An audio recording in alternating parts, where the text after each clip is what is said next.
የመጨረሻው ከኢንፎርሜሽን አሹራንስ አንጻር የሴኪዩር ሞባይል ባንኪንግ ነው። ይህን በብዙ ሀገር እንደምታውቁት ሰዎች የባንክ አካውንት ባላንሳቸውን በሞባይል ቼክ ያደርጋሉ፣ በሞባይል ይገበያያሉ፣ ገንዘብ ትራንስፈር ያደርጋሉ። እኛ ሀገር እንደዚህ አይነት ስራ ለመስራት የግድ ደፍተራችን ይዘን ወደ ባንክ መሄድ አለብን፣ መሰለፍ አለብን። ይሄ ነገር አይሲቲ ካጎናጸፈን መልካም ነገሮች አንዱ በመሆኑ ኢትዮጵያም ወደዚህ መግባት አይቀርም።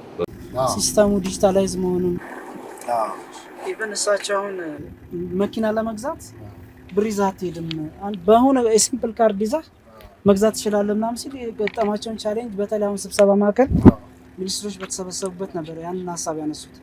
ያ ሁሉ ሚኒስቴር ነው የጮኸው። እንዴት ተብሎ የሌለ ነገር የዛሬ 50 ዓመት የማይሆን ነገር ሲሉ ነበር። አሁን እሳቸው ያሉት ምንድነው በተለይ አሁን የኤቲኤም ካርድ ላይ እቺ ትንሿን እንትን በካርድ መኪና ገዝቶ መምጣት ይቻላል አሉ። በቃ ጦርነት ተነሳ። ይሄና በጣም ቻሌንጅ ሲያደርጉ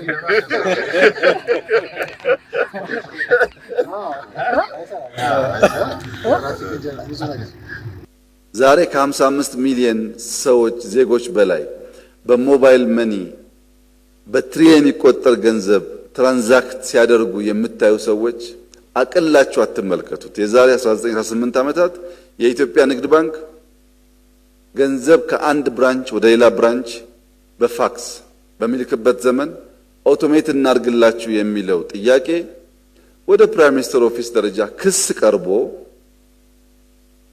ተከሰን ተወንጅለንበት በመከራ ያሳካነው ጉዳይ። ሀገር መቀየር የሚፈልግ ኃይል ካለ ተራራውን ጫካ ይሆናል፣ ይናዳል፣ ውሃውን ወጥ ይሆናል፣ ድልድይ ይሰራበታል፣ ማስዋብ የቱሪስት መናኸሪያ ማድረግ ይቻላል ማለት ነው።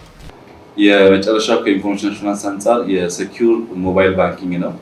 ይህን በብዙ ሀገር እንደምታውቁት ሰዎች የባንክ አካውንት ባላንሳቸውን በሞባይል ቼክ ያደርጋሉ፣ በሞባይል ይገበያያሉ፣ ገንዘብ ትራንስፈር ያደርጋሉ። እኛ ሀገር እንደዚህ አይነት ስራ ለመስራት የግድ ደፍተራችን ይዘን ወደ ባንክ መሄድ አለብን፣ መሰለፍ አለብን። ይሄ ነገር አይሲቲ ካጎናጸፈን መልካም ነገሮች አንዱ በመሆኑ ኢትዮጵያም ወደዚህ መግባት አይቀርም። በርካታ ጎረቤት ሀገሮች እየጀመሩት ስለሆነ እኛ ቀድመን የጀመርነው የሞባይል ባንኪንግ ሲስተሙን ሰርተናል። ፉሊ ቀድመን ለመስራት የሞከርንበት ምክንያት ሁለት ነው። አንደኛው ገንዘብ ስለሆነ ትራንዛክት የሚሆነው the system should be very mature። ቶሎ የሚወጣ ነገር አይደለም። በደንብ ተብላልቶ የማይጠቀመውን ቼክ ማድረግ ያስፈልጋል። ሁለተኛው ወደ ውጭ የመውጣት ፍላጎቱም ከፍተኛ ስለሆነ ቅድም ባልኩ መሰረት ዓለም አቀፍ ስታንዳርድን የጠበቀ መሆኑን አሹር ማድረግ ያስፈልጋል። ራሱ ሲስተሙም ሎካል ብቻ ሳይሆን ኢንተርናሽናል ትራንዛክሽን ሊኖር ስለሚችል በዚህ መሰረት ሲስተሙ ተሰርቷል። እስካሁን ስራ ላይ አልዋለም። በቅርቡ በፕሮቶታይፕ ደረጃ ይጀምራል የሚል ሀሳብ አለ። እንግዲህ ከኢንፎርሜሽን አሹራንስ አንጻር የኢሜል፣ የፋክስ፣ የቴሌፎን እና ሞባይል ባንኪንግ ሲስተሞች ተሰርተዋል። እነዚህን አዝ ኢንፎርሜሽን አሹራንስ መውሰድ ይቻላል ማለት ነው። ሲስተሙ ዲጂታላይዝ መሆኑን ኢቨን እሳቸው አሁን መኪና ለመግዛት ብር ይዘህ አትሄድም፣ በሆነ ሲምፕል ካርድ ይዘህ መግዛት ትችላለህ ምናምን ሲል የገጠማቸውን ቻሌንጅ በተለይ አሁን ስብሰባ ማዕከል ሚኒስትሮች በተሰበሰቡበት ነበር ያንን ሀሳብ ያነሱት። ያ ሁሉ ሚኒስቴር ነው የጮኸው። እንዴት ተብሎ የሌለ ነገር የዛሬ 50 ዓመት የማይሆን ነገር ሲሉ ነበር።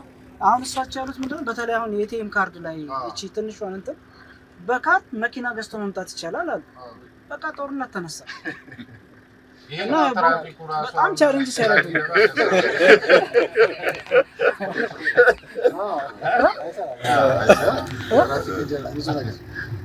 ምን ማለት ነው? ይሄ ሰውዬ ምንድነው እንትን የሚለው ይሄ እብድ ነው ምናምን ብሎ እስከዚህ ድረስ ባለፉት 10-20 ዓመታት በመንግስት ስራ ውስጥ የነበራችሁ ሰዎች በተለይም ቴክኖሎጂ ጋር የሚያያዝ ስራ የምትሰሩ ሰዎች የዛሬውን ቀን እንዴት እንደምታዩት መገመት ያስቸግራል።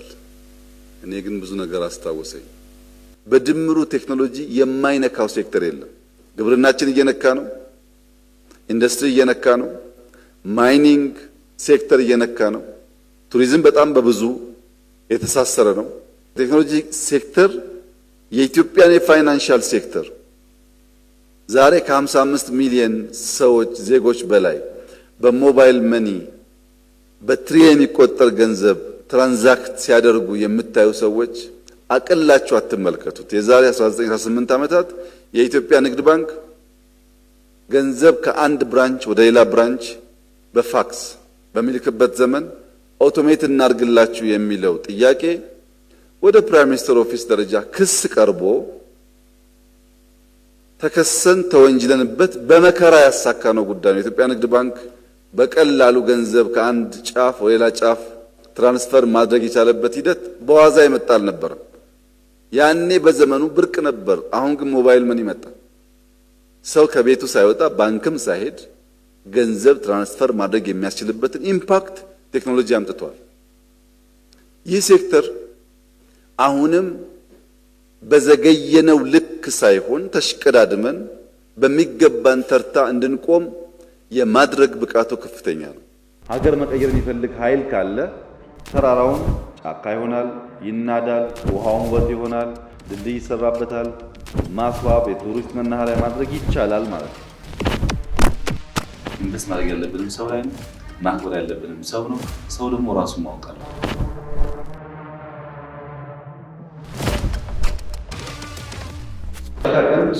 ስፔሻሊ ኢትዮጵያ ከአረብ ሀገራት ጋር ያለን ነገር ሳይሆን በኋላ እነሱ ሀገር ኢንቨስትመንት እያደገ ስለሆነ በርካታ ሰዎች በርካታ ሀገራት ውሃዋን በጣም ብዙ ሁኔታ አላቸው። ከ20 ዓመት በፊት የአፍሪካ የሚባለው ሀገር 5 ነው። አሁን 9 ደርሷል። ኢትዮጵያ ትበለጽጋለች፣ ትለወጣለች። የኢትዮጵያ ሬኔሳንስ እውን ይሆናል።